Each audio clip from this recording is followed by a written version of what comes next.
Okay, thank you for coming back, and happy to present Alex from InSilico for the next presentation, please. Thank you.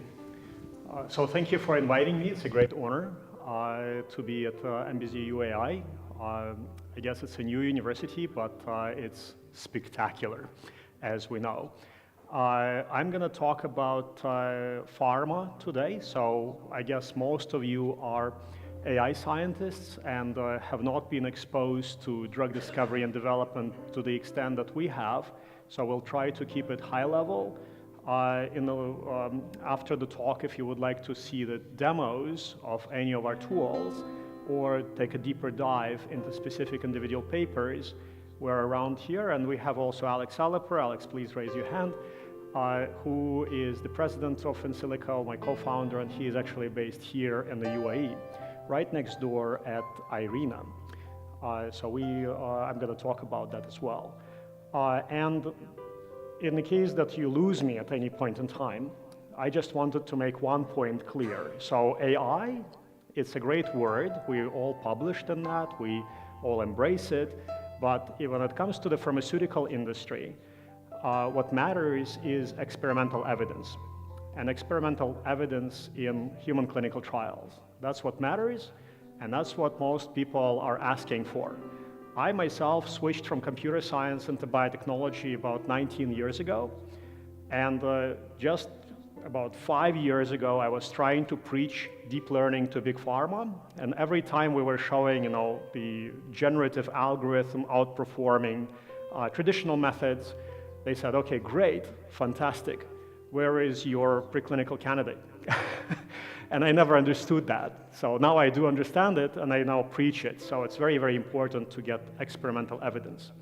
So first of all, no forward-looking statement, no investment advice, no solicitation of investment whatsoever. I need to make those disclaimers. And in this slide, InSilico is summarized in just one picture. So we're a truly global company. We originally started in Baltimore at the Emerging Technology Center at Hopkins. And then we scaled, so we moved our US headquarters to New York. But we also realized that the drug discovery industry is changing in a very similar way that the IT industry changed 20 years ago. So now you can pursue an Apple model where you design anywhere in the world, but then you synthesize and test in China, because China invested about $500 billion into biomedical infrastructure. And you've got massive global companies called CROs, contract research organizations, like WuXi AppTec, Medicilin, Pharmaron, Bioduro, you name it. There are hundreds that have massive valuations and that allow you to perform experiments at scale.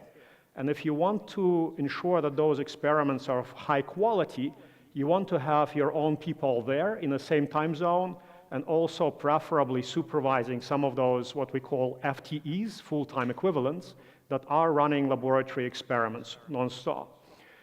So we originally opened in Hong Kong, and then also Taipei, Shanghai, and now Suzhou. I'm going to show you what we do there.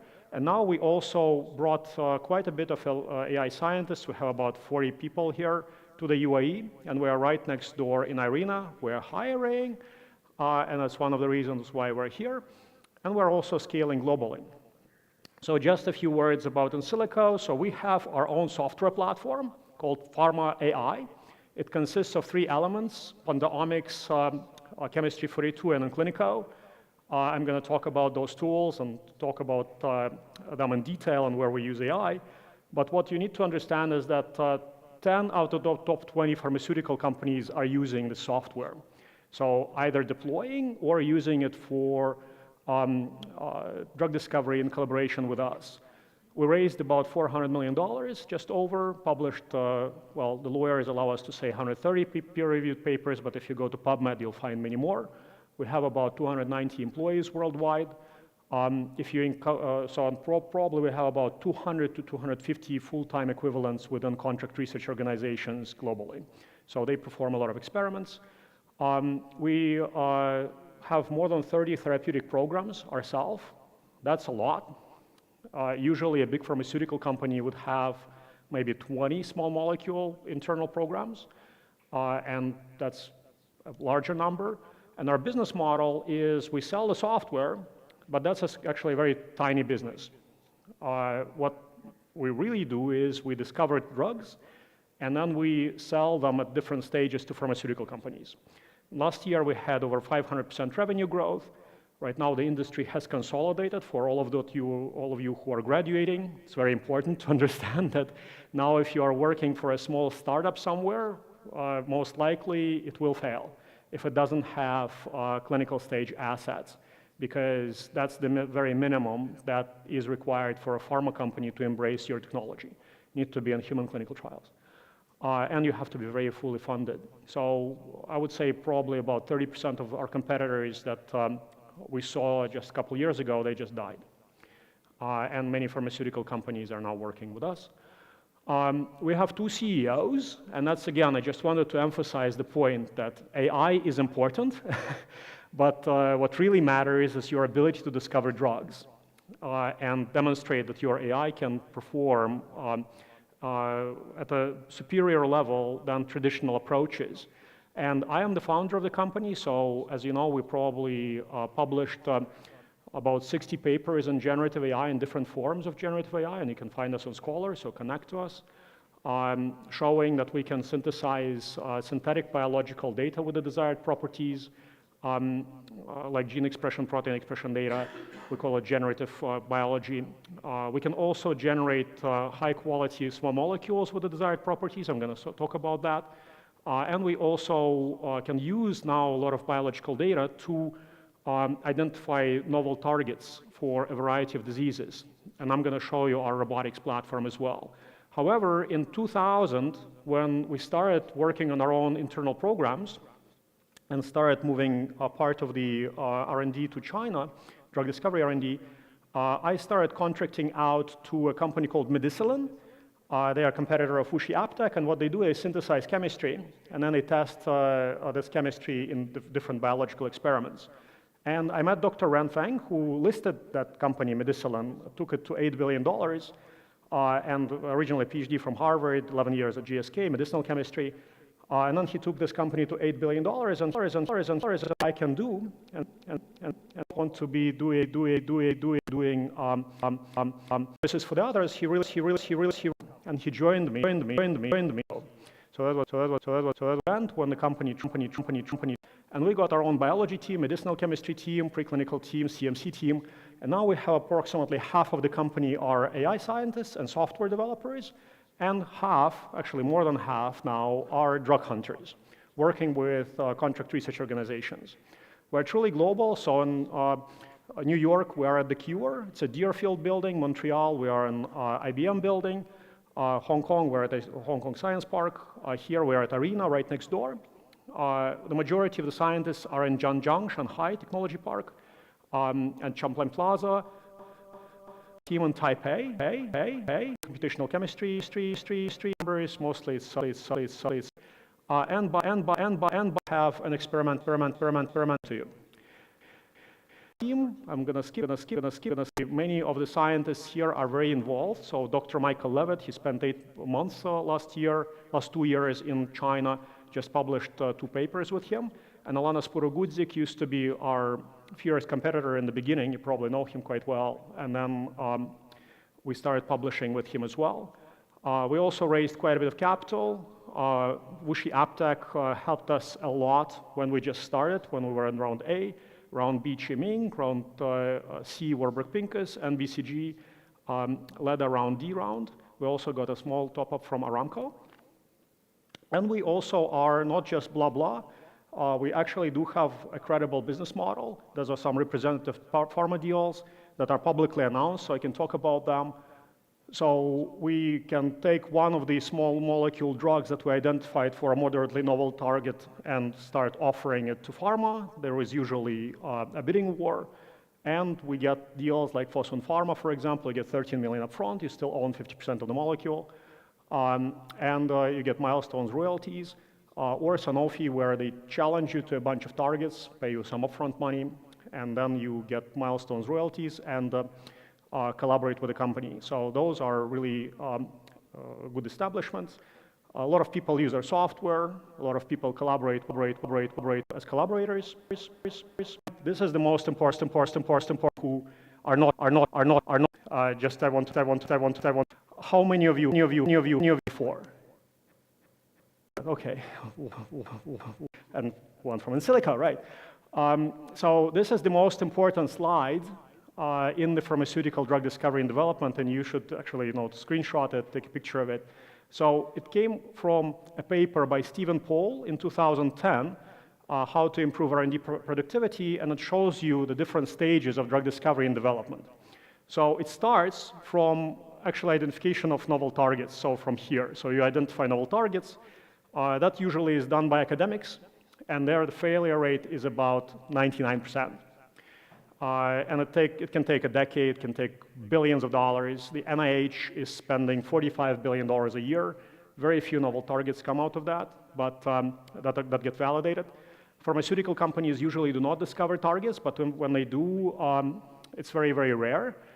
Usually you start with a target from the literature, target to hit, all the way to phase 3 complete. Usually it costs you about $2 billion if you account for failure rates. So here are the probabilities of success. So the probability of success in phase 2 is 34%, so 66% failure rate, and that was 2010. Since then, the R&D performance actually has declined.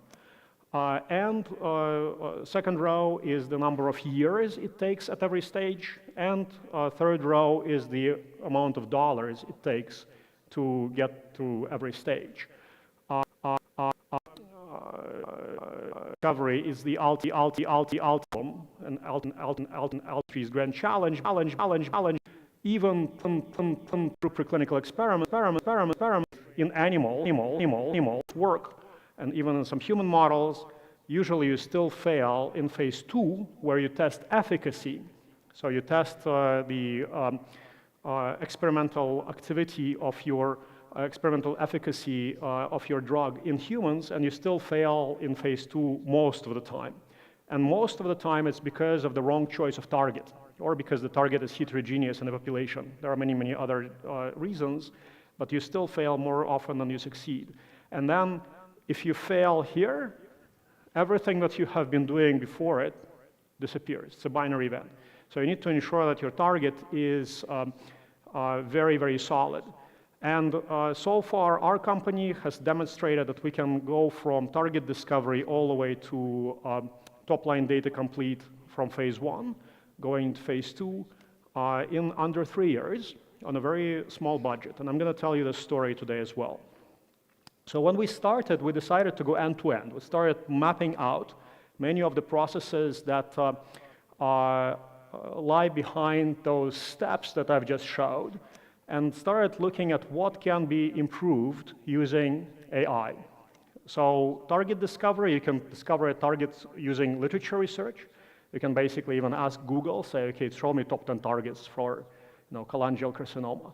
It will show you a bunch, and many of them will be validated. Many of them have been tried, and many of them work. But if they already work, they are not novel. And if they are not novel, they are not commercially viable. And if you haven't seen those targets before and they are novel, then the pharmaceutical companies would require you to show phase 2 data in humans in order to believe in this. So it's a chicken and egg problem. And in order for us to balance this novelty and confidence, we usually use different data types as sources of evidence for implicating the target in the disease. So we try to use transcriptomics, proteomics data, genetic analysis, and many, many others for novelty, so that's where you pick up novelty hypothesis, and then you go through literature research and different other pockets of evidence to implicate the target in a disease further, because it's usually a big bet. And then we look at different ways to validate targets, and then many companies in our field just do target discovery, and then they try to in-license the molecules from somebody else or pick them from the libraries. So you basically can fast forward the process, but then your choice is very limited. We decided to also look at how we can prosecute some of those targets with our own chemistry, and looked at very many steps that are required to develop novel chemical matter for a given target when you discover it. And if you can actually combine biology and chemistry yourself, the process becomes much more efficient than trying to outsource this to another company, because handoffs usually create a lot of inefficiencies. And you've heard about AlphaFold, so AlphaFold allows you to obtain crystal structure.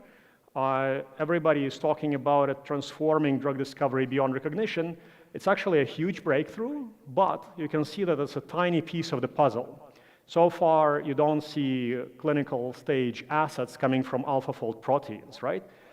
You really need to have many other things, and there are no targets. Well, there is no shortage of targets that have experimental crystal structures. So there are lots and lots of crystals out there, and unfortunately, you don't see many marketed products from them anyway.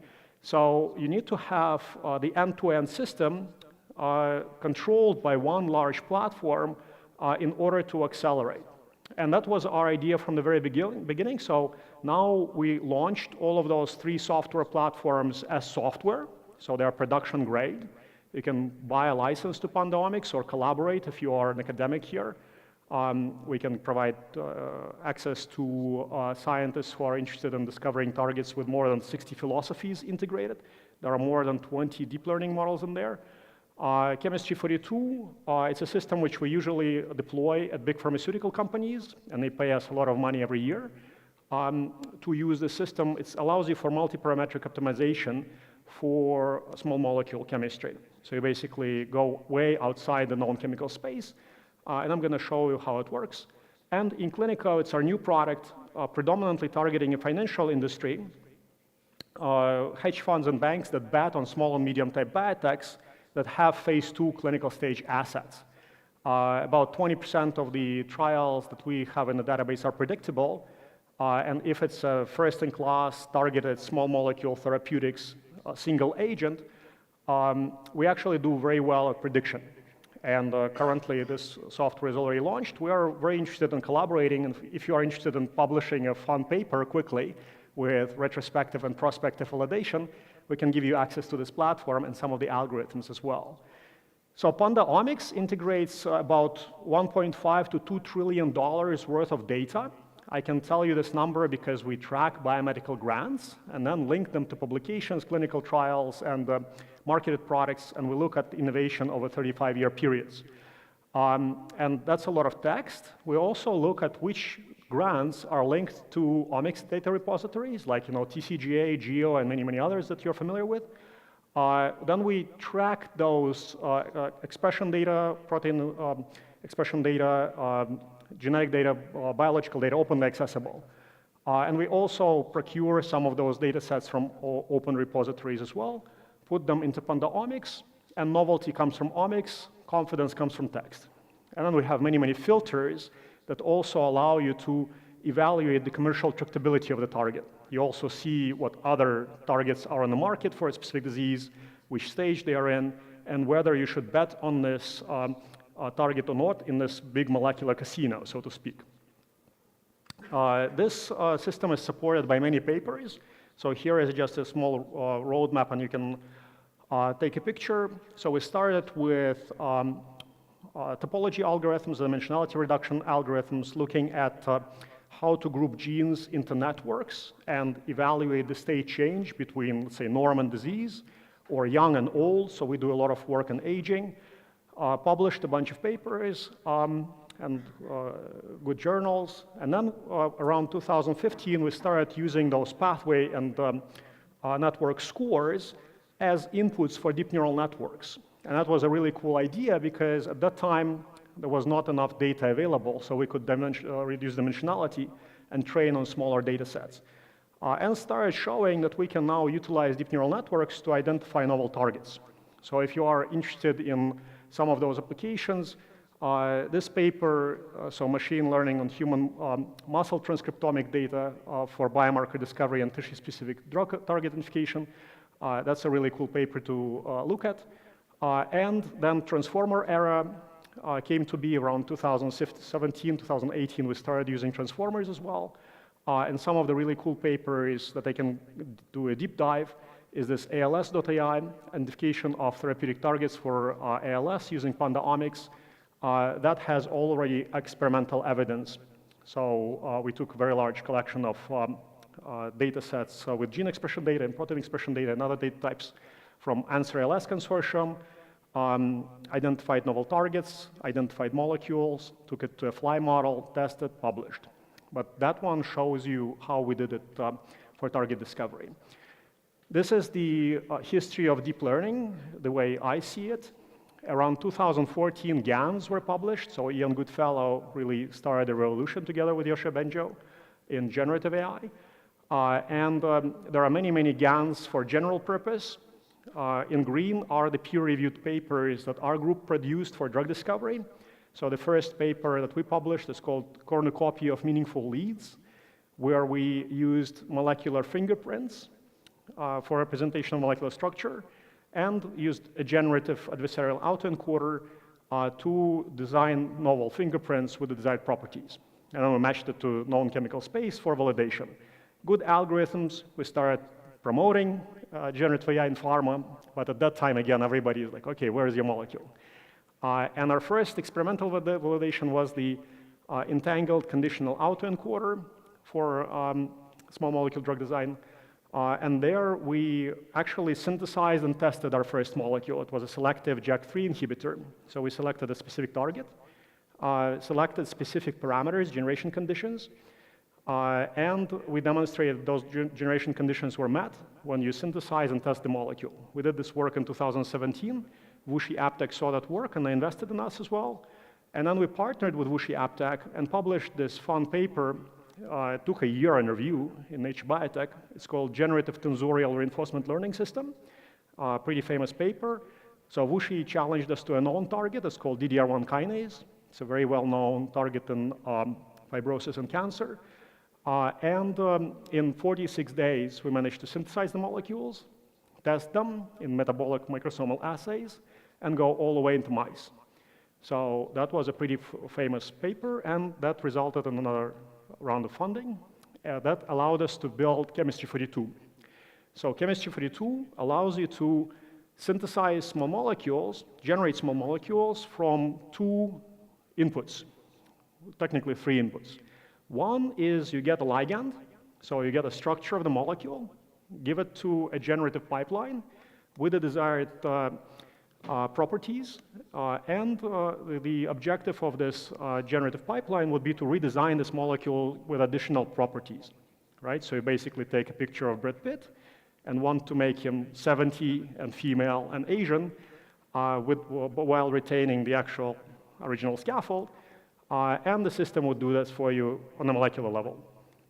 We have more than 42 algorithms that generate molecules. Each individual one has different approach. So usually we use either GANs or transformers, but we also have genetic algorithms and other generative systems.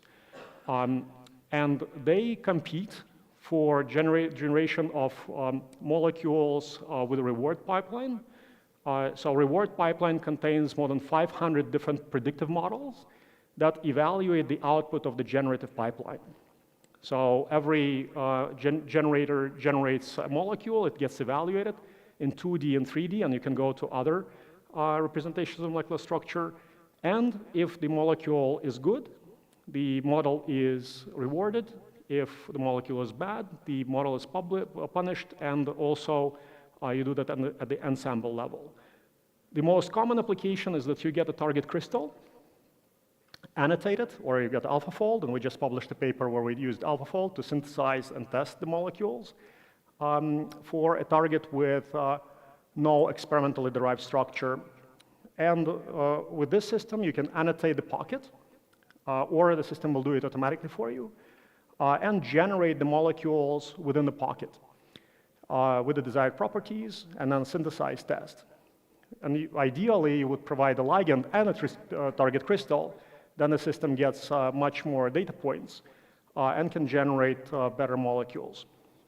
So usually this is how it looks like. You would use Panda omics to identify targets. You get a target. Send it to chemistry 42 for the first cycle, and you synthesize, test the potency, improve the potency. Usually it takes you about 2 cycles, and you synthesize about 10 to 15 compounds per cycle for heat identification. And then you get the resulting hits and give it to lead optimization, start the lead optimization cycle. So usually you do 4 cycles of synthesis and test, optimize. Usually it takes you about 3 to 4 weeks per cycle, and 10 to 15 compounds per cycle. So by the way, FYI, usually it takes you about $2,000 to $7,000 per molecule to synthesize. And depending on the complexity of synthesis, it may take a long time. So it can take you from several hours to several months, depending on the complexity of the molecule. So, and then we test potency, select the candidates, test on animals in several animal models.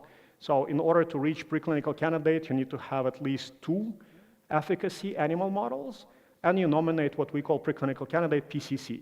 That's a very major milestone in drug discovery. After that, you do GLP safety study, and you can go human. So that's a major milestone, usually in pharmaceutical industry. Usually it's called also in pharma industry as NME, new molecular entity. And this system, again, is supported by many academic papers, so you can find this on Scholar.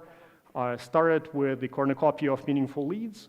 But if I were to read just one today, I would look at this one. So it actually just got published in Chemical Science. It's AlphaFold accelerates AI-powered drug discovery, because in that paper we combined all of our tools together, also used AlphaFold for a target with no crystal, and demonstrated that we can get nanomolar potency for CDK20 kinase target. In clinical, so this system utilized multiple data types to predict the transition from phase 2 to phase 3 human clinical trials. We now narrowed down to just 2 scores. One score looks at how implicated the target is in the disease, and also how heterogeneous the target is in the population. That's one score. And the other score, and that is actually coming from an ensemble of models, just like Pandaomics. And the other score comes from clinical study design. So we have a large language model that evaluates many different data types, mostly it's text, available for a clinical study, and gives you a score whether the clinical study design can pull you out of the wrong experimental or wrong target choice. So if the 2 scores are aligned, usually the clinical study is successful, if they are both good. If they're both bad, usually it fails. So currently we're welcoming collaborations on this. We are working on the system for 7.5 years. And we had to do prospective and retrospective validation. Prospective is you actually publish a paper on archive and then wait for several years and see how you read out, and then go back and try to redo it. Quasi-prospective, you train up until, let's say, 2015, and then test on everything 2015 onwards. And of course, retrospective, you take, let's say, 10% out, right? People don't believe that usually. Also, it's a good idea to have your own Yahoo trading for portfolios, where you also assign bets on individual companies that have clinical trials ripe for completion. Wait and see how you do. Because actually, very often, you reach the endpoints, but the stock price of the company still falls. And that is technically a failure. It means that usually you did not outperform the current standard of care, and the clinicaltrials.gov will never show you whether you succeeded or failed, right? There is no like pass or fail in there. So you have to use something, and that something is usually the stock price of a company. So we are very welcoming currently collaborations around this system.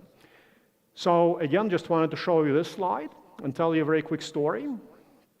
So in 2019, at the end, we raised enough capital and decided to go for our own programs.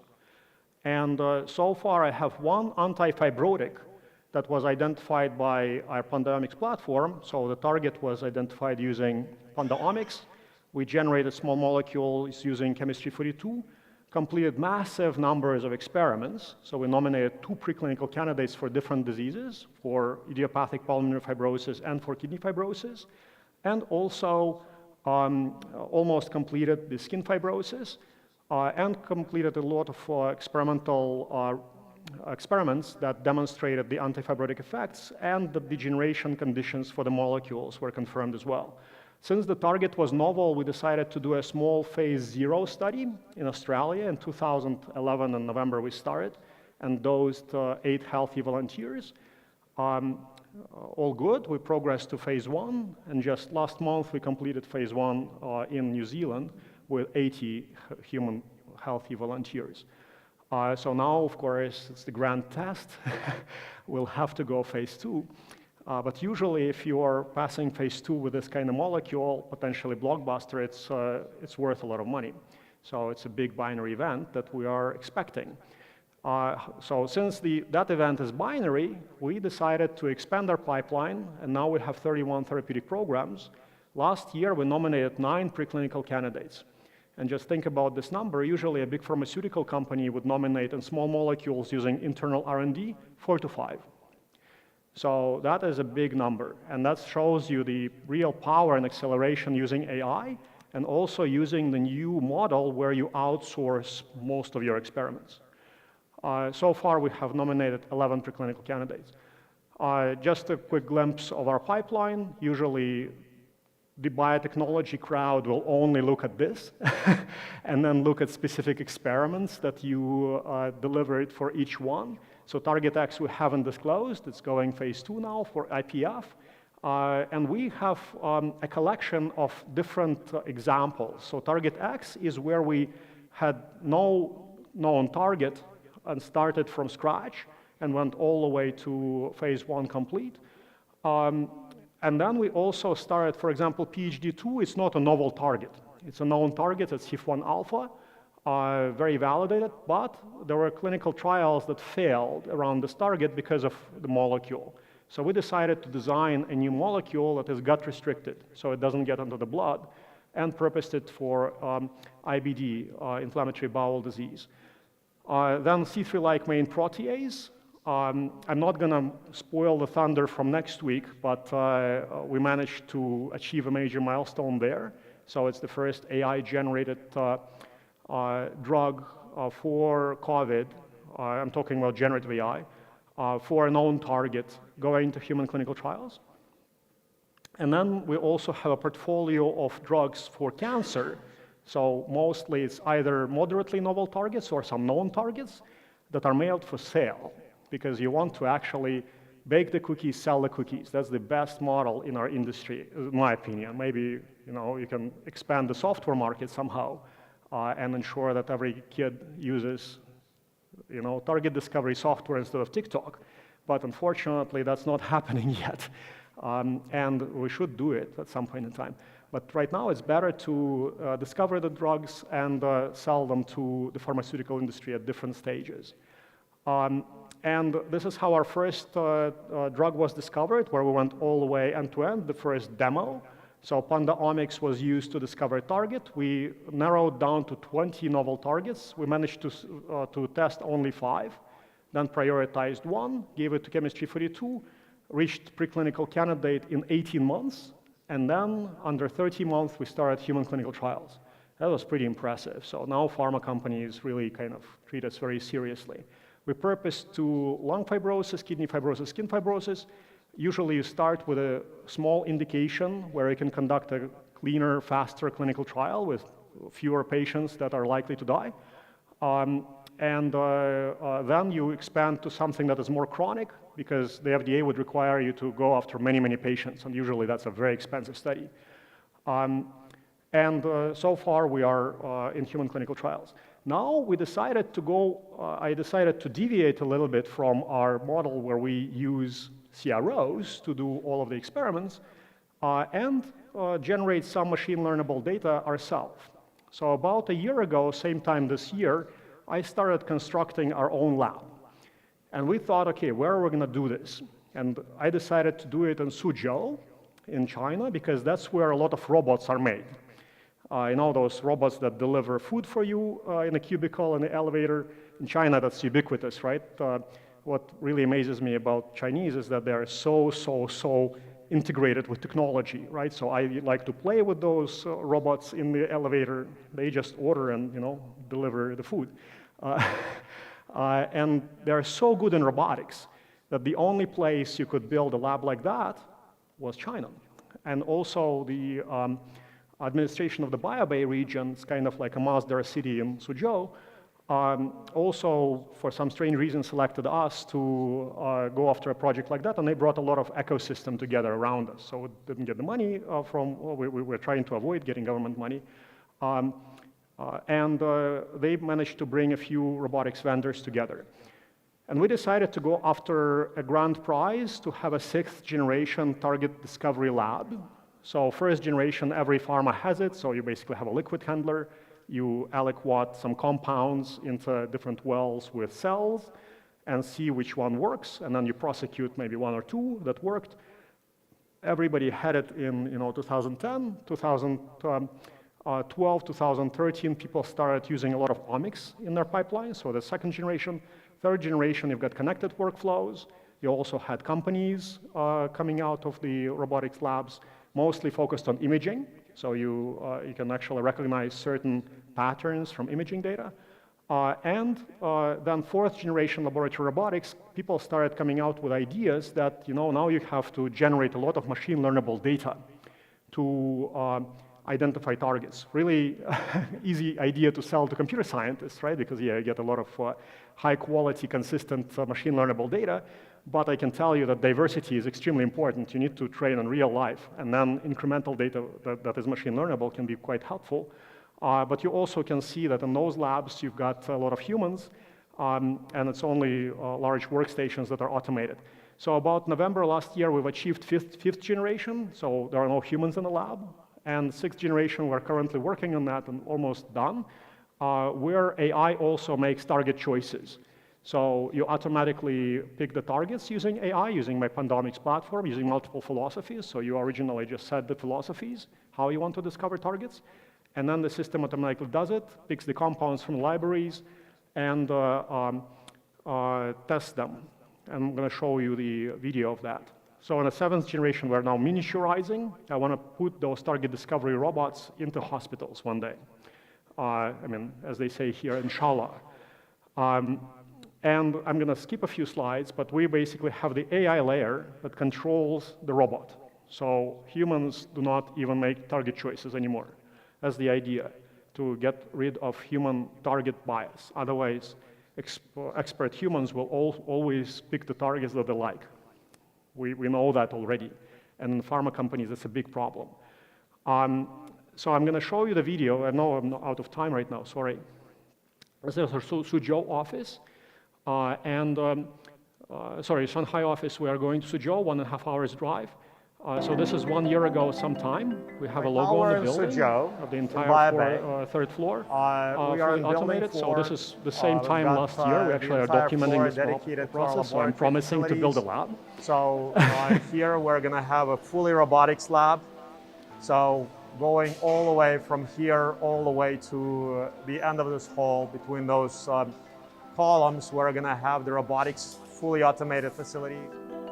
This is today, so it's face activated. So you walk in, we try to make it look like Star Wars. You can undim those windows and see the robots.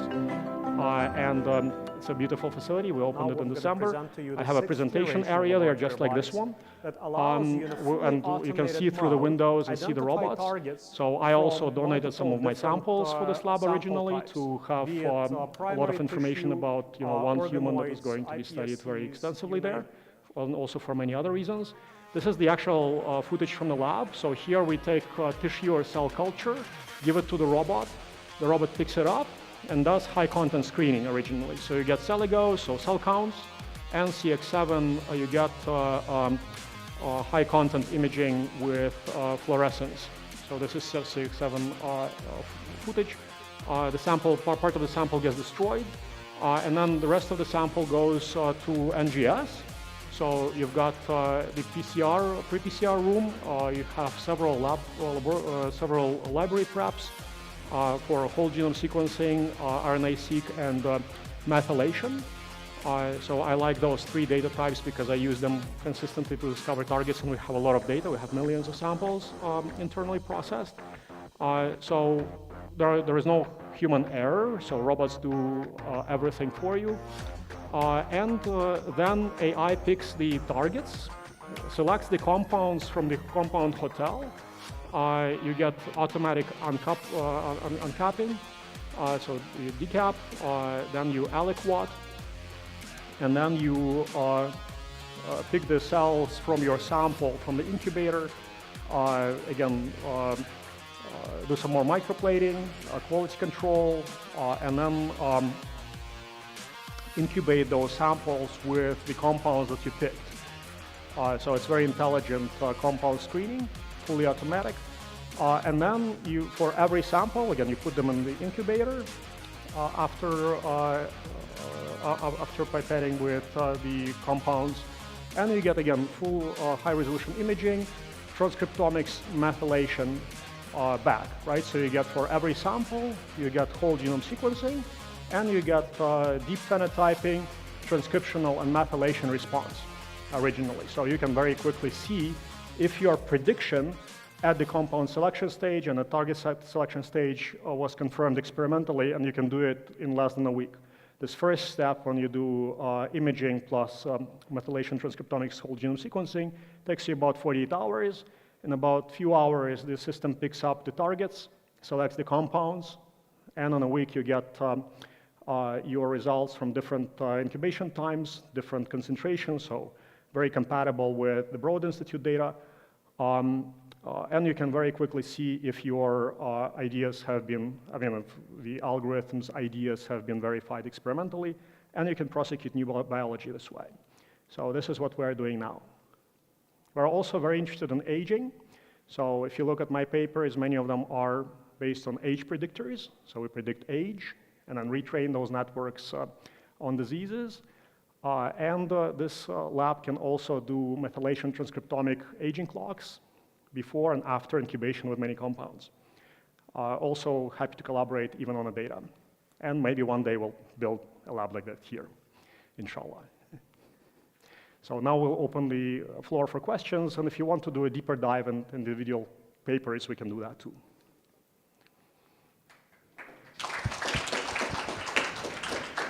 Okay, thank you very much. We actually, we're doing these talks in pairs and then having a discussion on both talks. So next talk will be Nadagan from Clalit Health Services.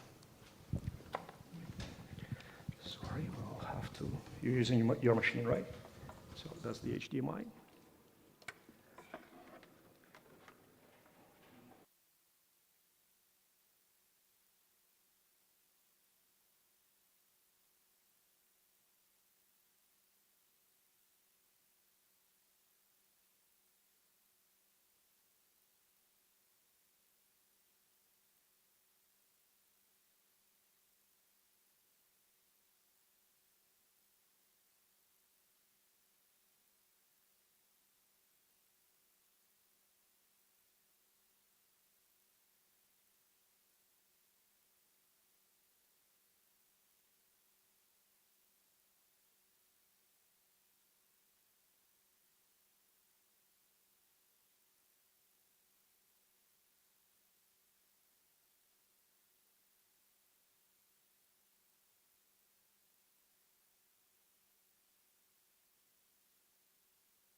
Is it working? Yeah, okay.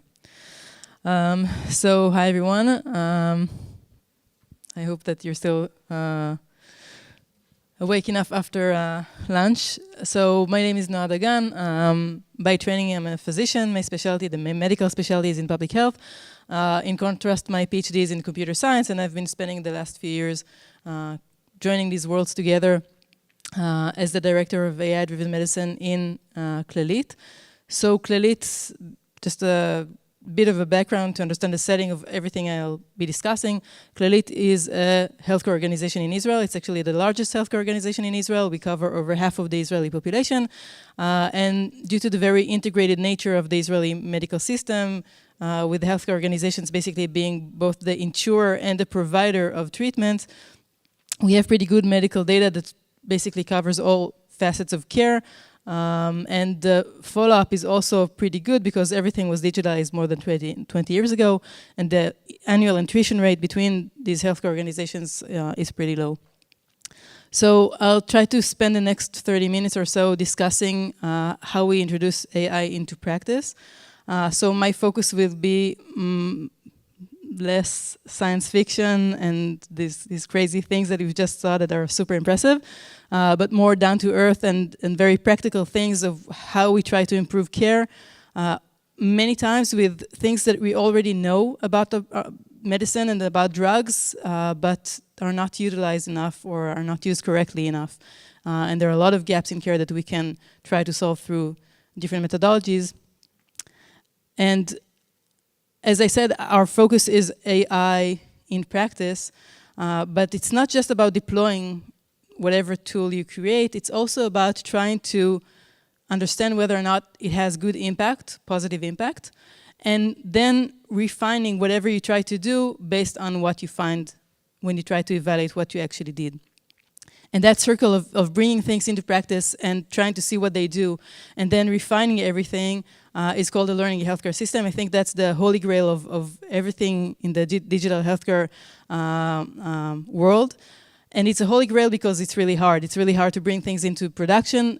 It's much harder to be able to study them in a relevant time point in order to make or influence whatever you do with this tool in practice. But I will try to describe the methodology that we take and the steps that we take in order to try to get to that holy grail. It's not often that we get to complete the entire circle and reiterate it several times, but sometimes in several clinical domains it happens. And sometimes we are in the process in many different places on this pathway. So I will use one clinical story today, and we'll try to follow that methodology throughout the life cycle of this project. So this project deals with hepatitis C virus, HCV in short. This is a virus like COVID-19, but as opposed to COVID-19, the transmission route is different. This virus is transmitted through contact with contaminated blood. And also, as opposed to COVID-19, for example, this is not an acute virus. In many cases, the immune system is not able to clear the body, the infection from the body, and what we get is a chronic infection. And this chronic infection attacks the cells of the liver and replicates there over a time period of many, many years and causes damage. And that damage can basically translate into two life-threatening conditions, which are liver cancer and liver failure. And up until a few years ago, we did not have a good solution for this problem. We have many people in the world that are infected with HCV, and we had drugs that were given through injections with horrible side effects that were compared to chemotherapy, and many patients could not tolerate these drugs. And those who managed to complete the treatment got to a cure rate of only 50%. But a few years ago, almost 10 years ago now, we have new players going into the system. They're called direct-acting antivirals, and these drugs are, I think, no short of a miracle for these patients because they are giving orally for several weeks with almost zero side effects, and the cure rates are over 97%. So this is the dream drug that we want for everything. It actually cures the disease with almost minimal side effects. So this brought the notion for the first time that this disease could be eliminated as a public health threat in the world. And the World Health Organization actually came up with a plan of how this disease should be eliminated by the year of 2030. And that means that every country needs to come up with a plan of how they try to eliminate this disease, and this translates into two main actions. One is to treat all of the patients who are known to be infected, and the second thing is to screen, because it is estimated that about 50% of those who are infected around the world are not, no one knows that they are infected, neither them or the healthcare system. So this means that we need to screen. So how do we screen? So now every country in the world is faced with the task of creating a screening program, and different countries chose different routes. For example, the CDC, or the USPSTF, the US Preventive Services Task Force, basically went with the widest screening approach of screen every adult at least once in a lifetime. The Israeli Ministry of Health created something that is a bit narrower but still very wide, basically identifying the risk factors, the main risk factors for HCV, and stating that every patient that belongs to any risk group should be screened. This also translates into very large shares of the population because, for example, all of the former residents of HCV endemic countries were asked to be screened, and that's a lot of people in Israel, and also other groups of the population. And basically, from like the world of computer science, we can look on these decision criteria or decision screening decision approaches as something that is very, very basic. It goes very wide. We don't want to miss anyone, so we go very wide. We want really high sensitivity and high recall, but basically it translates into something that is very, very simplistic. And if we see it as an algorithm, this is a decision tree with a single split. Either you are in the screening group or you're not, and it's very simplistic criteria that tag you this way. So basically now what we need to do is to screen a whole lot of individuals in order to basically identify a very small subset of patients that will actually be found to be positive in this screening. So this has a lot of potential drawbacks. First, it's very inefficient. Second, the adherence will be low because the average risk of each individual in this screening cohort is very, very low. So the adherence both from the medical system, the physicians, and then the patients is pretty low. It also has the risk of stigmatization of population groups. For example, those people who came from specific countries now should be tested, and this is not something that we want to emphasize. And maybe most importantly, it basically continues a very unfeasible approach of do everything. We don't want to choose, we want to identify everyone, so let's do everything for everyone. And it's very classic for preventive guidelines. For example, who should be screened for breast cancer, for colorectal cancer. If you think about the guidelines, they're very, very broad. And there's a paper from a few months ago that quantifies this problem in a very nice manner, stating that if a GP, a primary care physician, is expected to do everything with acute care of patients that have acute problems, and also all of the preventive tasks, they only need to work 27 hours a day. And this is true. No one can really adhere to everything that is listed in those preventive guidelines. So this basically means that we don't do everything, and the patients whom we miss are the wrong patients because it's just random. So it begs the question of, is there an alternative? And obviously for this crowd, I think the answer is yes. So what we try to do now is to define the medical need, and for us the medical need in this case, and it's just one of many cases, clinical cases that we're working on, the medical need is targeted HCV screening. So in this case what we want to do is basically identify a small group of individuals who we believe are at a very high risk of being active HCV carriers, and then hopefully being able to identify those who are actually positive within that group, and that group will have a pretty good sensitivity or recall to actually identify those who are infected.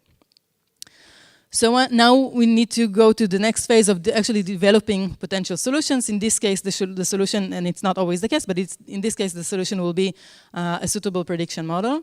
So we go back in time, we take retrospective data on patients, and those patients were tested between the years of 2013 and 2021 for HCV for the first time. So it's actually could be screening, it could be also for other clinical reasons, but we believe that because of the high numbers that you'll see in a moment, most of these are actually screening tests, and we define an outcome. In this case, the outcome is actually positive PCR, so it's not just the screening of the serology or the antibodies, it's also the next test of the PCR that will be positive, because those will be patients that will be eligible to receive the treatment, and if they receive the treatment, this treatment could potentially save their lives. So we extract the data. In this case, we have a cohort of almost 500,000 individuals who are screened during those years. We split this cohort into several groups. So the first group is those who are screened between the years 2013 and 2019. And this cohort is also split into a train and a test sample. And also we keep a separate temporal test cohort, because from our experience, this is much more reliable for the actual performance that we'll see in real life, because real life is also like a temporal test cohort, right? It happens after we train the model. So now we know that we have these numbers, and we also have the outcome rates. And in this case, it's a really rare outcome that we need to predict, because it turns out that people who are not screened until these years and are now screened for the first time, the outcome rate is really, really low. So 0.4 or 0.5% turn out to be seropositives, and only 0.1% of these turn out to, not of these, a total of 0.1%, so 20% of these turn out to be active carriers with the PCR test and eligible for treatment. So actually our outcome rate is 0.1%. So now we do whatever we do every time we need to create a prediction model. This is an almost automated process of taking a lot of information, taking the outcome, training a model, and then trying to basically see how it works. But in this case, we understood that we need to some extent, I'm saying it carefully, to compete with the guidelines that were formed by the clinical experts, right? We have the guidelines that were stated by the Ministry of Health. We think that we can do something else, so we need to think how we convince very conservative people, the medical domain, physicians, to adopt our approach, which is an alternative approach.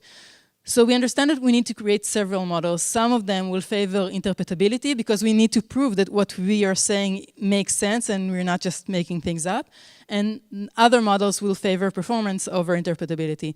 And we basically want to show like a spectrum of models for the clinical decision makers, so they can then choose what they want and if they want to adopt any of them. So the first model that we created was a decision tree.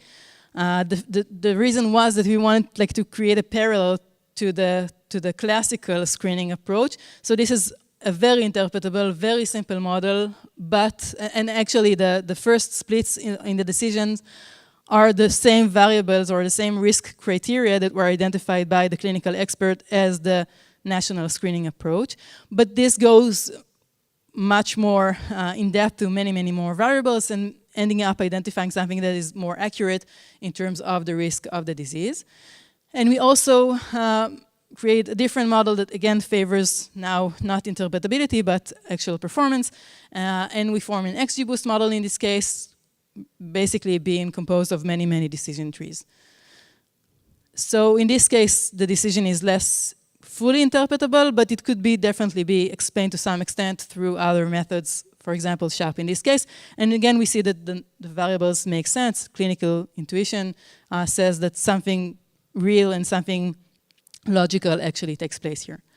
Okay, so we have our potential solutions. Now we want to test them in silico. That's the next phase. And each step we try to do as simple as we can, because the entire task is very complicated. So we want to tackle it one step at a time. So now we want to have in silico performance measures. So luckily we have a test set for that.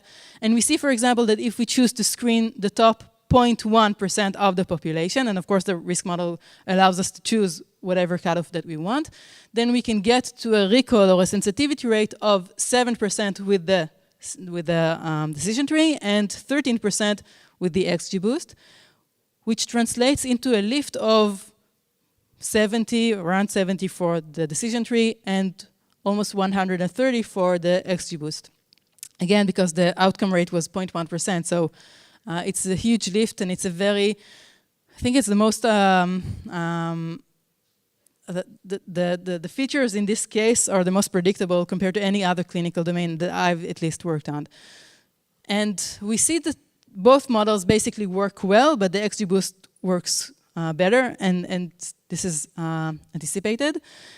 But most importantly, we see that the performance measures basically hold when we go to the temporal test set, and this is very reassuring that when we'll go to actual clinical setting and deploy the model, we'll get the performance measures that we anticipate. So again, we can see it in a graphical manner. This is our C-curves. Again, we see both models are very good, but the XGBoost is better throughout the cutoffs of the distribution, and same basic results for the precision recall curves.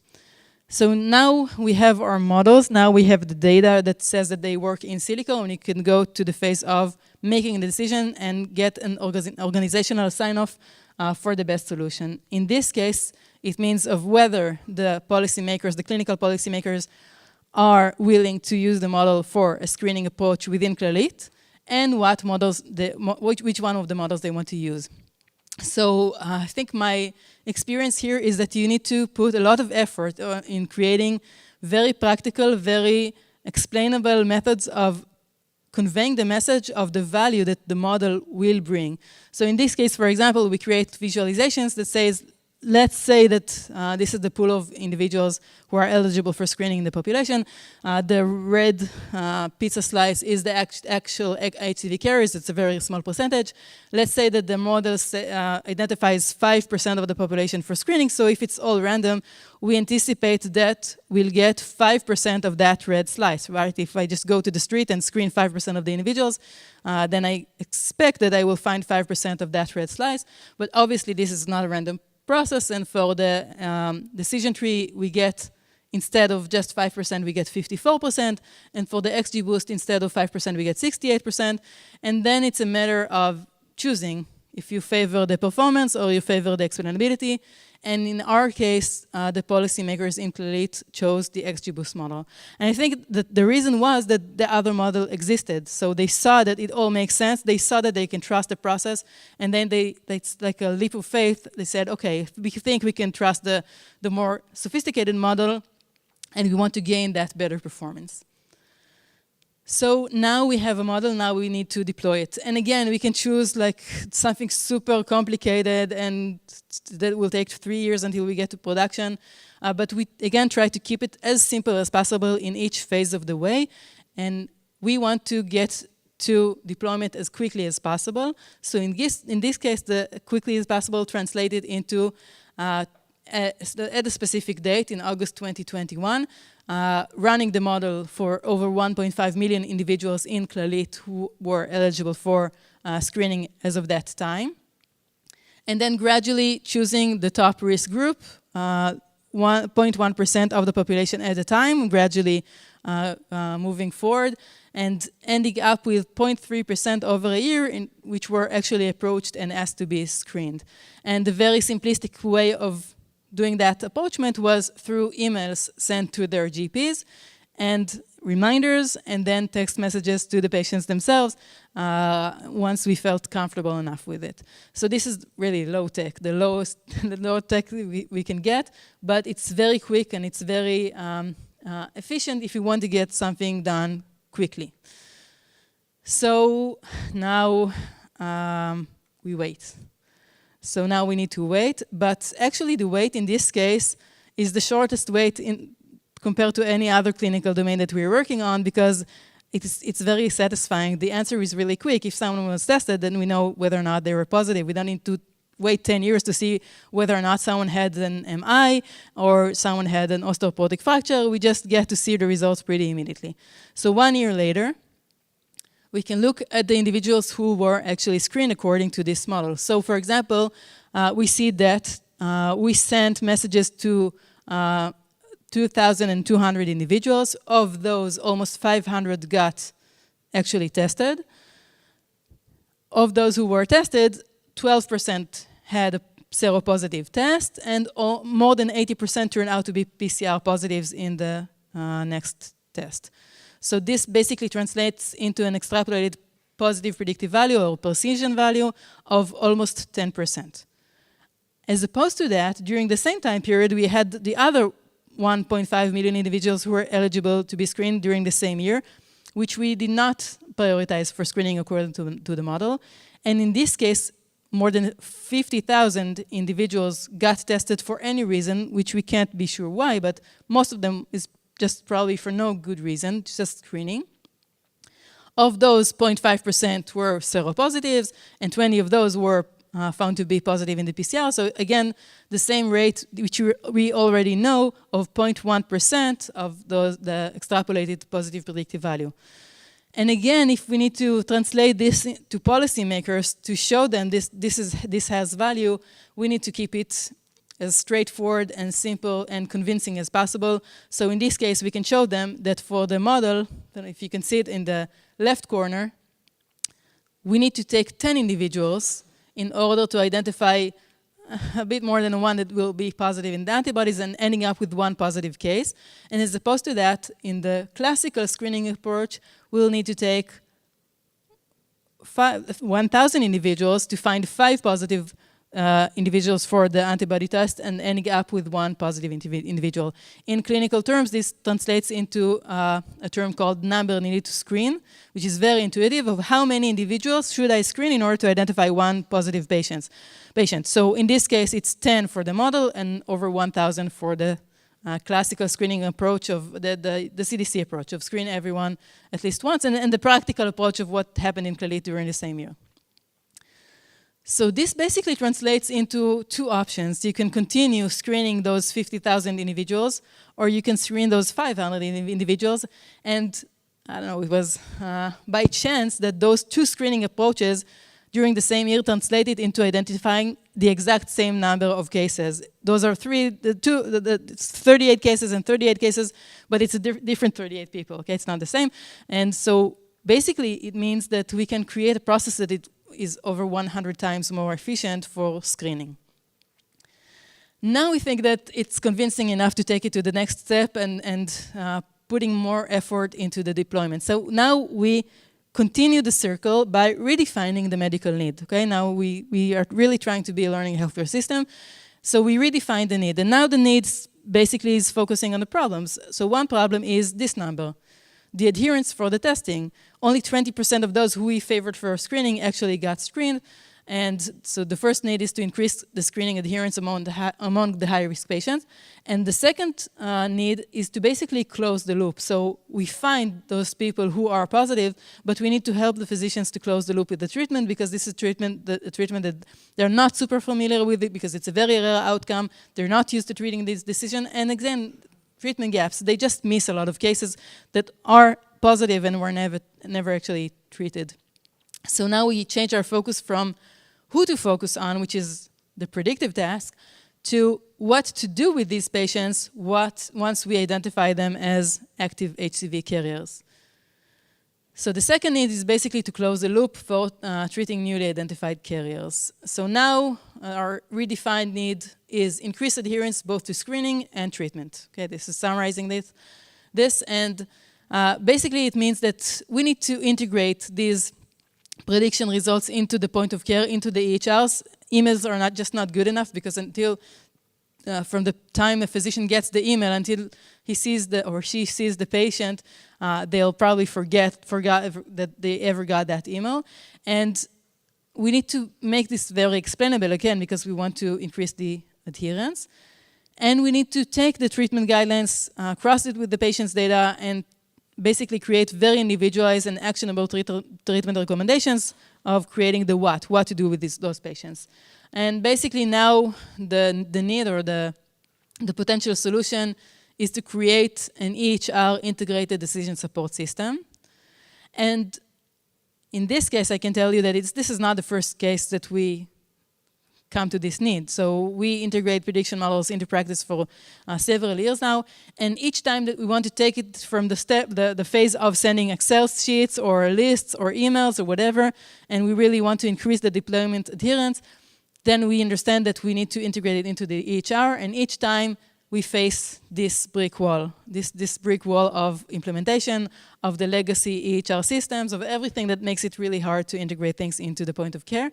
So in this case, what we choose to do is to try to break this brick wall in a systematic manner for everything and any clinical need that we'll ever encounter, and do it in a way that will not need to reinvent the wheel every time we want to do it. So we call this system CPI. CPI stands for Klalit Proactive Preventive Interventions.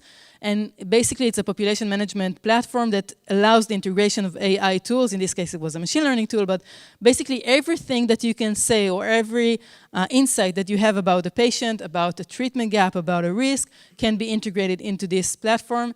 And now, currently, our physicians are meant to use this platform both in a proactive manner. They get 2 hours of dedicated time a week with no appointments, so they can go into this platform and use whatever insights the model tells them of which patients to focus on, but also through the usual work week when they get every patient that goes into the door and they open the patient's chart, they will see if this system has any meaningful recommendations to tell them. So how does it look? It basically looks like this. So now for the first time, the physician is not looking at the patient list, one patient at a time, because this is how EHR works. Now they can suddenly, for the first time, see lists of interventions or lists of patients with respect to different clinical conditions. So in this case, for us, the clinical condition will be hepatitis C, and the physician will be able to see all of the patients for which something needs to be done in terms of hepatitis C, whether it's treatment or screening. And the list will be prioritized according to the prediction model. And everything will be very explainable. So every insight in the system has like this little question mark. You can press on it, and you can see the the list of reasons why we think the model identified this patient as a high-risk patient. And after we finish the prioritization, the who to focus on phase, then we basically say why this patient is there, what is the reason. The reason, again, could be screening or completion of therapy. And then we can focus on a specific patient and go into the view of a specific patient. So this is no longer a population-based view, but a specific patient's view. And now, first, we show all of the clinical pieces of information that are integrated into the clinical recommendation. So this is all the laboratory tests and the treatment history and whatever that needs to go in there. It's different for every clinical domain. Physicians tell us that sometimes it takes them 15 or 20 minutes just to collect the data from the patient's record when they want to make a decision. So this is basically summarizing everything in a very clinical or specific clinical domain-oriented manner.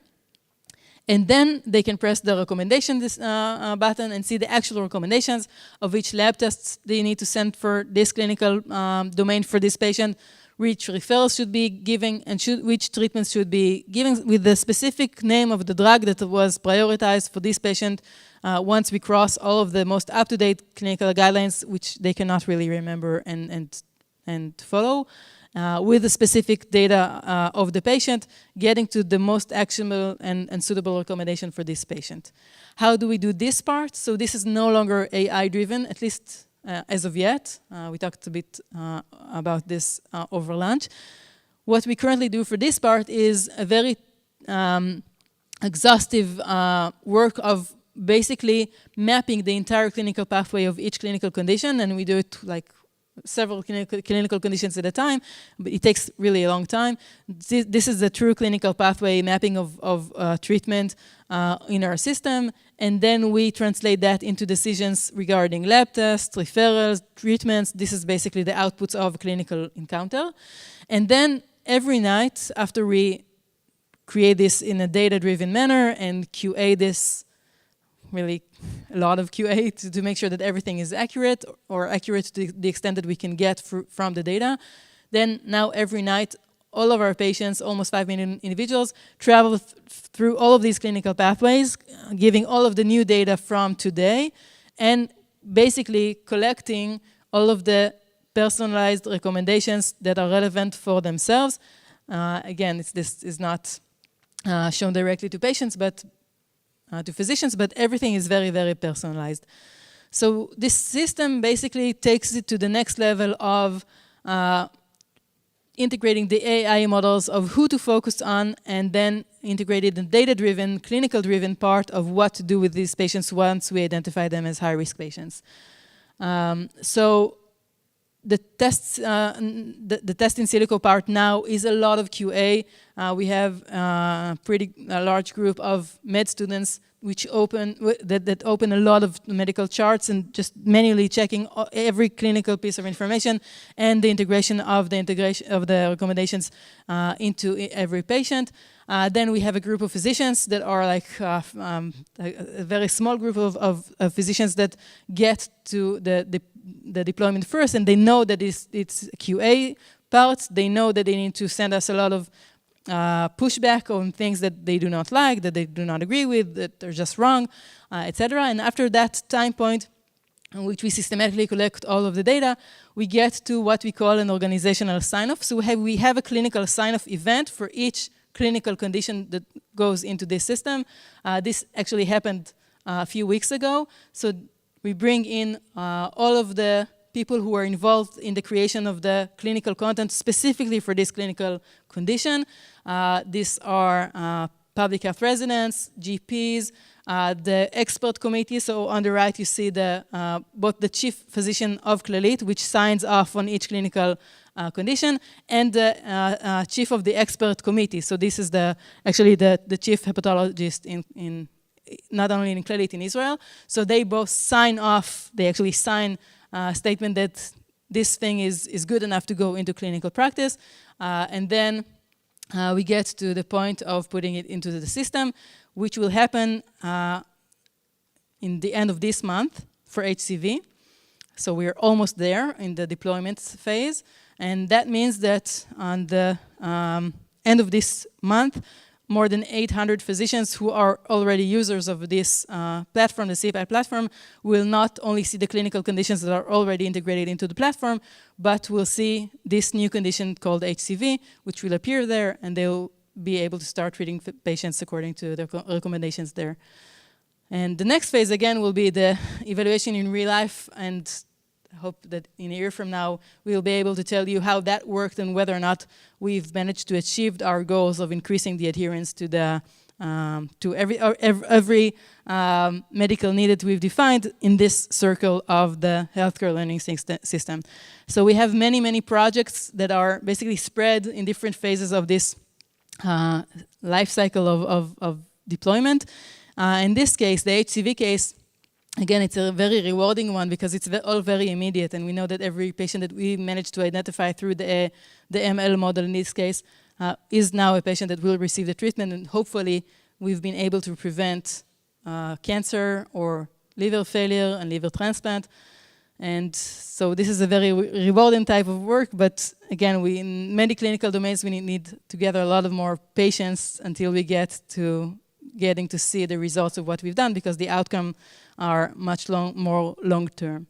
That's it. With this, I will end.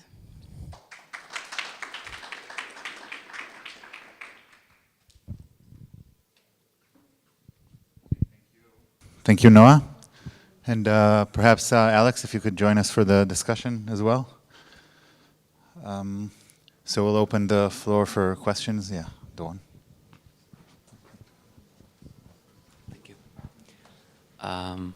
Thank you for the amazing talks. I actually have a question to Alex. I wonder if you can comment on the balance between the platform part and the pipelines part of the company. I ask as a young platform company that tries to make and sell the cookies, and I want to learn from your experience. So did you already start doing any drug discovery in-house? Yeah, so we have some outsourced efforts, including my studies at this stage. And you sell this platform to the others, right, as well? So the platform is internal, like it is not part of the business. The business is like to sell the cookies themselves eventually. Okay, so you don't sell the platform, you sell only the cookies. Yes. Good. Now. So now with that in mind, I'll answer the question. So in our case, we actually sell the platform and the cookies as well. So, and that's I guess the question for balance. One thing that you realize once you go clinical or once you go late stage with your own internal derived therapeutics is that later you don't need AI anymore, the one that you used in the earlier stages, because the cost of later stage drug discovery and development is infinitesimally higher than the cost of AI or earlier stage experiments. So very rapidly, your internal platform will become irrelevant if you don't provide it to the outside. So in our case, since we are already clinical and we have more than 30 therapeutic programs, we actually don't need more, so to speak, internally, right? Because first you need to deliver those therapeutics to a certain stage when they are licensable, when we can sell them, and that requires a lot of capital and attention. So most of the companies in our space who have not released their platform to the others, they pretty much stopped AI discovery and development. So usually there is some research, but it's not used internally because you don't need more cookies, right? You need to continue baking your cookies in the oven when you have a lot of them. So for us, we decided to actually release the platform for everybody. So the software is now available to the others. We maintain it as a business to still stay relevant in AI and still be at the cutting edge. And actually then you can use internal validation data to improve your software and also use the market level validation to improve software. Usually, just FYI, to put one of our generative models into Chemistry 42, so one of those more than 40 engines, in order for it to be plugged into the generative part, we usually have to validate it separately. So it needs to outperform everything else on benchmarking. And usually the threshold for us, the minimum requirement is to go mice PK, right? So you need to get PK from mice and demonstrate that you can validate up until that point. Then it's integratable. So to get to this point usually costs you about $250,000 and takes about 6 to 9 months, right, for one model, and there is more than 40. So when you release your software to the others, you can now, in the beta versions, introduce some of those new generative models, give it to some pilot customers first access. They would use them to validate, to synthesize the molecules and test, and then you don't need to bear this cost. If they want to, right? So they can try. And that helps you also develop the AI system. So in our case, we're trying to develop both in parallel, and that's why we also have 2 CEOs. So I'm more responsible for platform innovation, and then you have another CEO who is responsible for the real big boy business, so to speak. Thank you. Yeah, thank you for a great talk. I'm also along the same lines. So I'm wondering, like, so basically what you're selling with the, so the first one was that was more on data management, yeah, so data mining management, knowledge process. And the second one is like a model zoo, yeah? Are they all pre-trained? And then like, or, so I'm just They are wondering, pre-trained, yes. I see. So I'm just wondering on the business side, so when you want to, as like a business model, so a company would then pay for the whole thing as like license it, and then I'm just wondering, like, why can't they just go and like get the latest pre-trained model on molecules that were trained on like the state of the art, which is accessible. So why should they pay for this? I mean, obviously you have like a lot of things in there, but like so why should they pay for my platform for chemistry, for example? Yeah. Yeah. Okay, so as I've mentioned, so there are some individual, so I have not seen a generative model today that can do everything itself, right? So there is no one global model that, I mean, I've been in the field for now, what, 10 years? I have not seen a single group that managed to develop a platform that would solve multiple targets, right? And it can produce some molecules, right? So it can create a very big, diverse set of highly diverse, highly active molecules, and also novel. However, novelty, diversity, and activity, those are just 3 parameters. You need to have bioavailability, metabolic stability, many other additional parameters. And currently, I have not seen a global model that managed to do everything. So you need to have many models that are very different in their even philosophy, how they generate, right? In some cases, genetic algorithms outperform. And the real key is not in the generative section. The real key is in the predictive section. So the reward function and the many models that evaluate the molecules from each individual generative system, that is the key. So that's where we have the major competitive advantage, right? Because they are trained on massive amounts of data, and they can be the arbiter, the discriminator, so to speak, for the entire generative ensemble and for each individual model to evaluate whether the molecule satisfies the generation conditions or not. And usually it's not just direct inference, right? So you don't just show the crystal and those models produce the molecules for you. You actually need to do it for every crystal that you feed it in. Usually it takes 72 hours to just warm up the generators, right? And to ensure that you learn for the specific crystal. And that kind of system, to get to industrial strength, you need a few years and a few hundred software engineers as well. So nobody has released something like that in public. And even guys like, DeepMind and many others, right? So who really deeply specialize in high-level modern generative AI, I don't think they would have this kind of industry-level validation and the software and the commitment to developing good software to develop an industrial strength platform. Second is that the users of those platforms will not be AI scientists. They will be medicinal chemists or computational chemists, inshallah, right? But most of the time it's going to be a medicinal chemist running this platform. And medicinal chemists, they just want to look at molecules that are generated, right, with a variety of parameters to get it to the industrial strength and then to convince them that it works. It takes a lot of effort and a lot of validation, and you have to do your own clinical, right, to just convince people to use it and commit resources to your platform and not their human medicinal chemistry expertise. So that's what they are paying for. And then one more question, but more on the technical side. So then you have 2 aspects. One is the generative models, whether it's like smile-based, selfie, or whatever it is.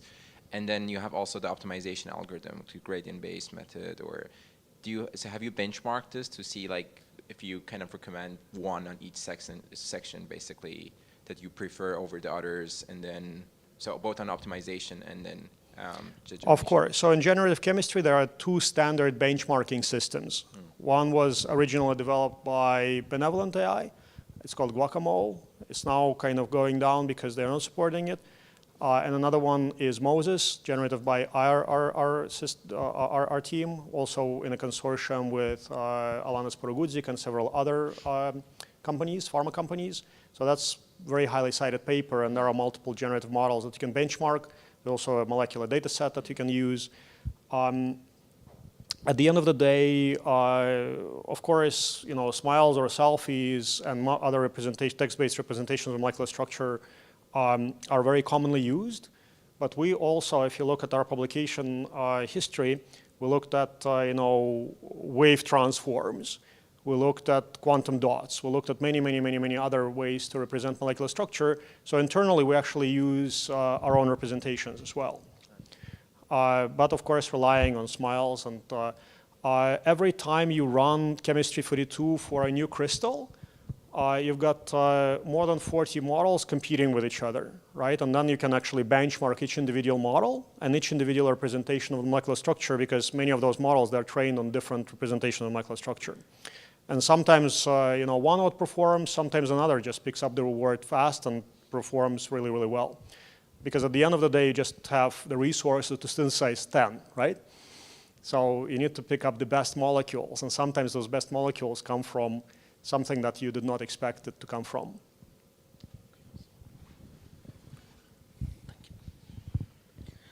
Thank you for great presentation. My questions go to Dr. Noah. So in the data collection phase, let's say that one participant came up like he's 79 years old. So your demographic going like 2013 to 2021. So if patient comes again, so is data was removed after that, or like what do you? You're asking about the deployment, the platform phase? Yeah. Yeah, everything is, every clinical point that goes into the system, the data, the central data warehouse, is basically reevaluated every night. So if someone progressed to the next phase or done the screening and found to be positive, then the recommendations will be now transformed to be not eligible for screening, but eligible to get to the next level of do a PCR test. Once the PCR test is positive, we get the recommendation of treatment. Once you get the prescription and the patient is not purchasing the disease, the drug, then the recommendation will be different again, and it's like it rolls out throughout the clinical pathway of the life cycle of treating the disease now. Okay, thanks. My next question is like, can you explain demography of the data, like gender, nationality maybe, or did you find any biases in the data set that you used to train the model? Well, it's a great question. Actually, we find ourselves facing a lot of ethical and fairness questions when we deploy these things, because there isn't a lot of literature of how you do these kind of things. So you can ask whether or not this prediction model identifies specific subgroups, and then whether it's like clinically relevant to identify those subgroups, or is it any sort of bias.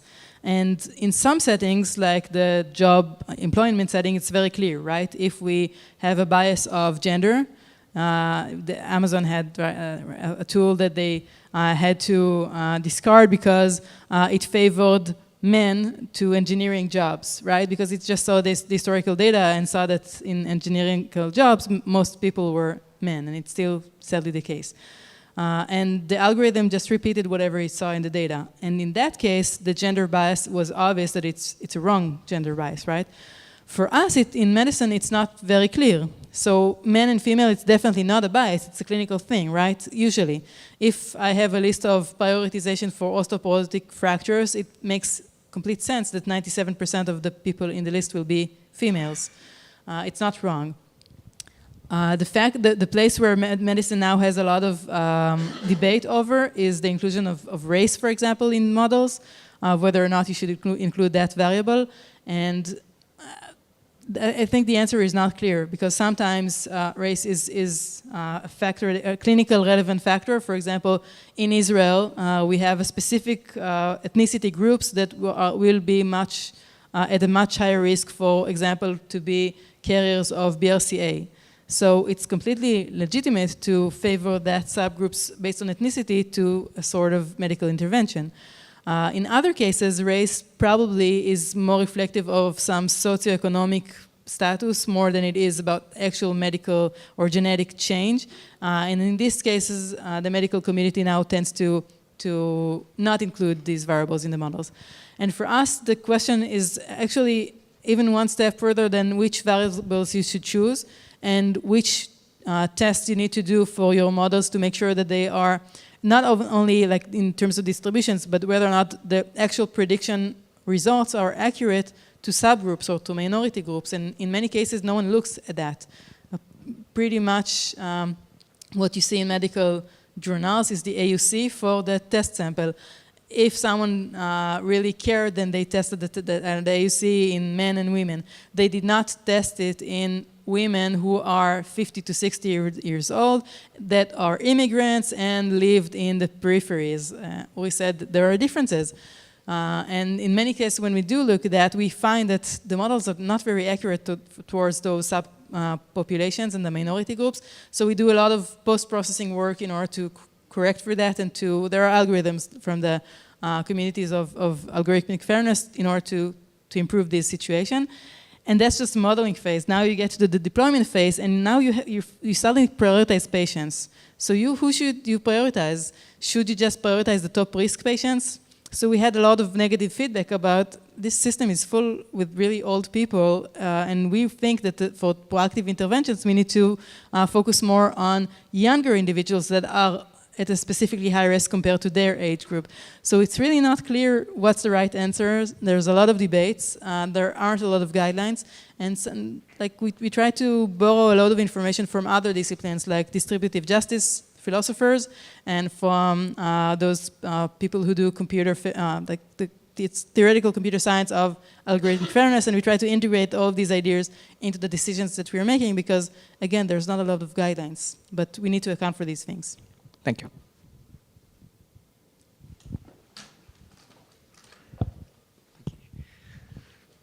I have a question for Noah. So you've got an amazing infrastructure there now, and there are many possible areas in which we think AI may help with decision making. How do you, first of all, prioritize which areas? And then secondly, you probably can't possibly look at all those areas, and is there any opportunities for others to get involved with that in terms of, I don't know, startups in Israel or internationally? So, again, it's a great question. We started off thinking we can be really efficient. So we first promised that we'll get 5 clinical domains into the system in the first year. And then we learned that it's really hard and it takes a lot of time. So for a big clinical domain like diabetes, if you want to completely exhaust the entire clinical pathway and to create it completely accurately and to have everything in a very high quality, so every recommendation will be, the text will be very accurate and no recommendation will be contradictive of another recommendation. So everything is really high quality. It takes a lot of time.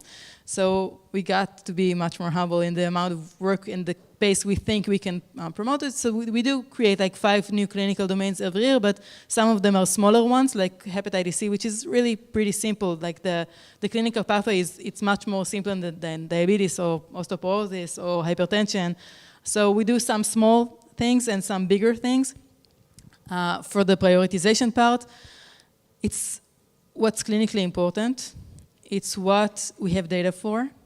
It's what's, I think, feasible for, because again, you cannot take on huge clinical domains simultaneously, so you can choose smaller ones and larger ones. And all of that goes into the decision process of the ranking. We actually currently have a ranking of 30 medical conditions that need to go into the system. Taking all the way it was done is taking all of the physicians in that are responsible for the chief physicians, that has the chief physicians, and then he has his deputies for every clinical domain. So they all sat in a room and ranked together the complexity and the impact of every domain, and then we have a ranked list that I think it will take us 3 years to go through that. In terms of industry, I don't know yet. I do know, in terms of whether or not they can help us with that, a lot of work that's waiting for us. But we do see it as a final common pathway for every recommendation we want to get into the system. So I'll give, and that is a final common pathway that is very, very relevant to industry. So for example, if we have imaging companies that create biomarkers that are not acute biomarkers for the radiologist to work on, but more chronic ones, like calcium scores of coronary arteries, or fatty liver, or fragile bones, or whatever biomarkers that are relevant for long-term and for proactive care and for preventive care. So these biomarkers currently don't have any place in the clinical situation. Same goes for genetic markers that are being identified or polygenic risk scores. All of these different insights currently do not have any place in the EHRs, and it will take years to create a specific place for each one of them to go into. This system was built in a generic manner that is like the final common pathway of all of these things. So now when industry has startup companies that produce insights from whatever type of data, and we talked about a lot of types of data here in the past few days, then now we have a place to put that insight, and like a generic place where a physician goes into and opens like a specific patient's view, and all of the clinical recommendations from all of the clinical domains that are relevant for that specific patient will be prioritized together and very closely integrated into the EHR. I didn't say that, but in a few months from now, it's integrated to the point that the physician will be able to choose what they agree with, and then everything will be created within the record automatically. All the referrals, all the requests for consulting, and all of the text will be integrated automatically of why this patient was sent to consulting. So this is like I see it as a final common pathway for all of the insights and all of the things that will like come from people that are sitting in this room. And also, if new drugs are being identified or new guidelines are being formed, it was shown that the time that it takes for the dissemination of data, of the information, to the physicians is many, many years until it gets to clinical practice. So this lets you to the opportunity to integrate it directly into patient care within several weeks or months, and to the actual patients that this recommendation is relevant for.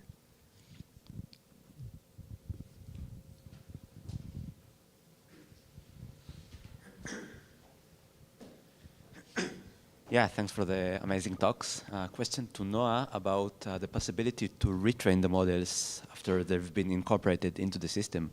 Have you considered that, and what are the complications? Yeah, so we do that. We do that every several, so it depends. During COVID, for example, we had models that we needed to train repeatedly every 2-3 months, so the model will still be relevant. So it really depends on the clinical setting and how quickly it changes.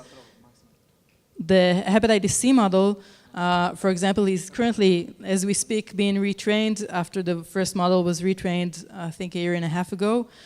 Because things change. Like for hepatitis C, I don't think we'll see any major drift in the model, because basically the pool of infected individuals it's pretty much the same people then and now as opposed to COVID, for example. But we do train the model periodically in the frequency that we feel is relevant for that clinical setting. And the second thing that we do is a lot of monitoring. So we have a lot of monitoring of the data that goes into the models to see that the distributions is not different, like the feature distribution. And we get alerts from the system if something changes, because the models are like the prediction happens every night or every few weeks, depending on the outcome. And then we also have the distribution of the outcome. So if we see any major shifts in that as well, we get to the point that we understand we need to retrain it. So everything in this phase also happens. So it also informs our decisions, not with only our medical intuition, but also with actual evidence from the monitoring systems. Yeah. I'm curious about the fact that if you retrain the model, it will be based on results that were created by the previous version of the model. So it might reinforce inherent biases or artifacts in some sense? I think that's yes, but like the first model is also based on the biases of the physicians that created the first data. So I completely agree, and I agree that we are changing the setting, so we need to retrain whatever we do. I don't see another, like if you have an idea of how to avoid that, I'll be really happy to hear, but I think the answer is yes, but I don't think we have any alternative. And this is the better alternative than not retraining and not doing anything of this sort and just relying on like the usual medicine to continue. But if you will think of something, then I'll be happy to hear.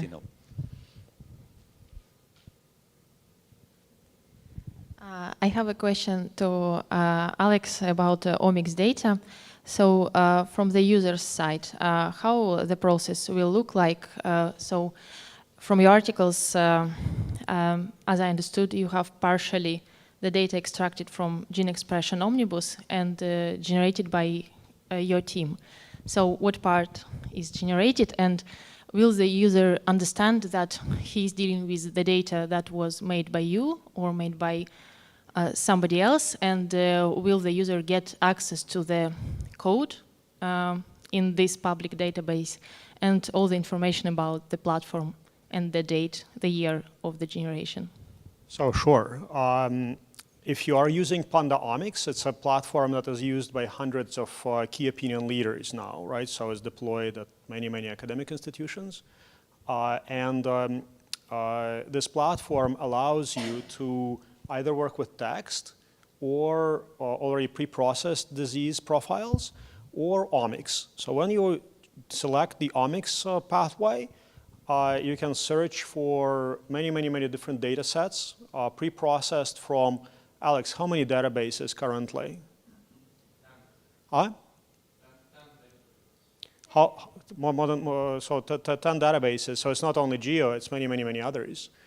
Integrated and manually and automatically curated. So you can see when we curate these data sets in order for you to do the data set selection in order to do inference, you see the number of features that are in every data set. So like patient data, sex, race, HPV status, many, many, many other things like that, right? So we actually annotate those data sets as well, in addition to just extracting them from public repositories.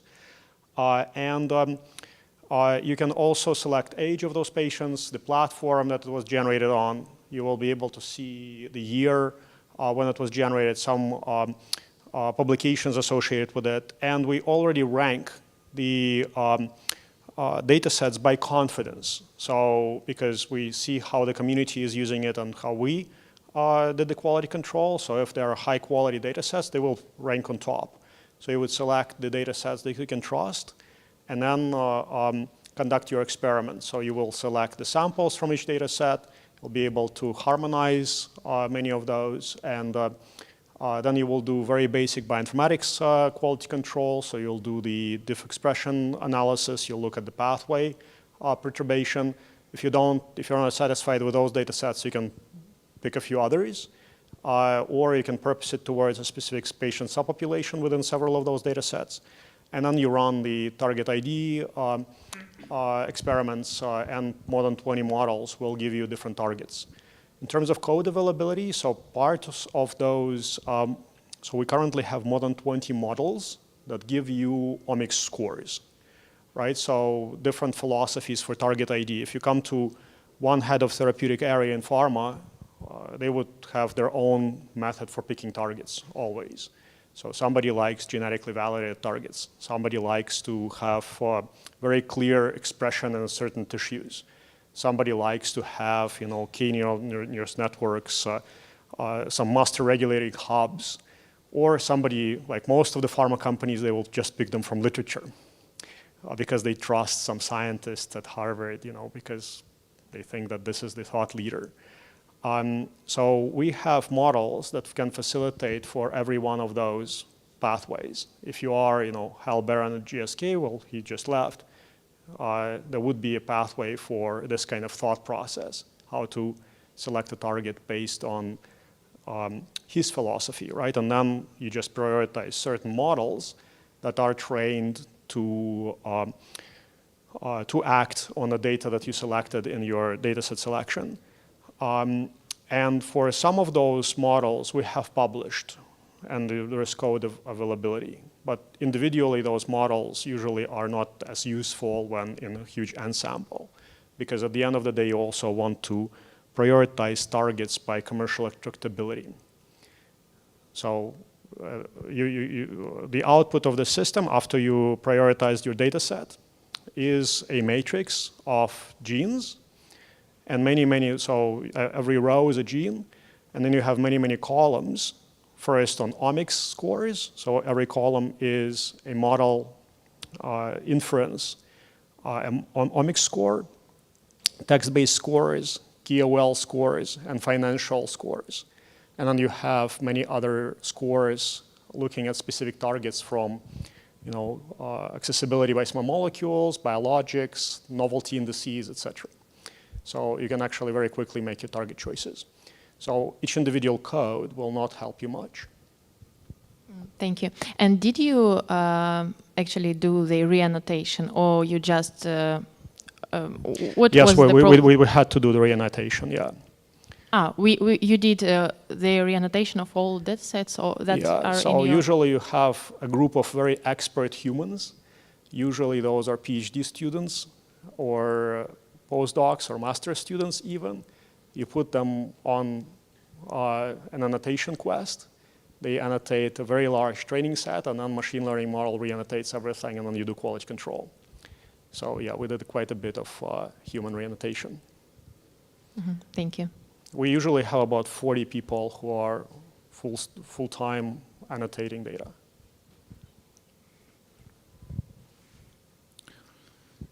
Okay, I think thank you for the presentations again. We are on time.